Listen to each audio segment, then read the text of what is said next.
नेवासा फाटा येथे बस स्थानकासाठी सामाजिक कार्यकर्ते गणेश झगरे यांचा आक्रमक पवित्रा, प्रशासनाच्या उदासीनतेविरुद्ध संतापाचा उद्रेक।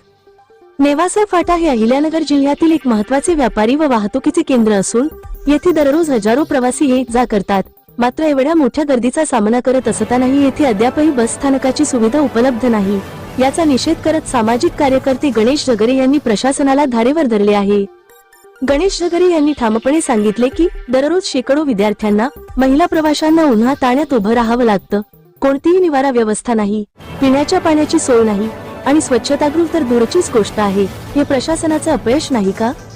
ते पुढे म्हणाले की जर लवकरच इथे बस स्थानकाची उभारणी झाली नाही तर जनतेला घेऊन रस्त्यावर उतरण्याचा इशारा दिला जाईल। गावकऱ्यांची सहनशक्ती संपली आहे, आता केवळ आश्वासने चालणार नाहीत, कृती हवी असा इशाराही त्यांनी दिला।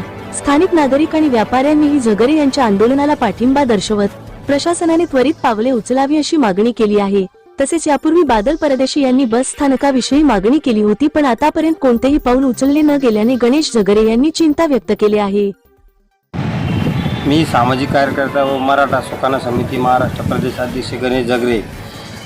माझी अशी मागणी की नेवासा फाटा परिसरामध्ये नवीन बस स्टँड व्हावा, कारण सर्वसामान्य लोकांना बस स्टँड नसल्यामुळं रस्त्यावर उभारण्याची वेळ येत आहे आणि मुकिंदपूर परिसरातील अनेक नागरिकांची मागणी आहे का इथं बस स्टँड व्हावा।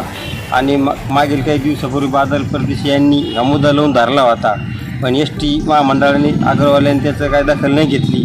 की आमची सर्वसामान्यांची मागणी आहे की आता सध्याला उन्हाळा कडक आहे आणि सर्वसामान्य जनते उन्हात असून त्यांना उन्हाचा फटका बसतो। लवकरात लवकर नेवासा फाटा परिसरात नवीन बस स्टँड व्हावा व सर्वसामान्य जनतेला दिलासा भेटावा।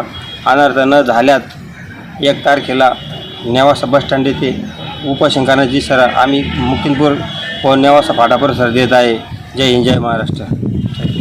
राज्यातील आणि देशातील बातम्या पाहण्यासाठी आजच आमच्या महाराष्ट्र न्यूज प्रिन्स या YouTube चॅनलला सबस्क्राईब करा आणि मिळवा नवनवीन अपडेट।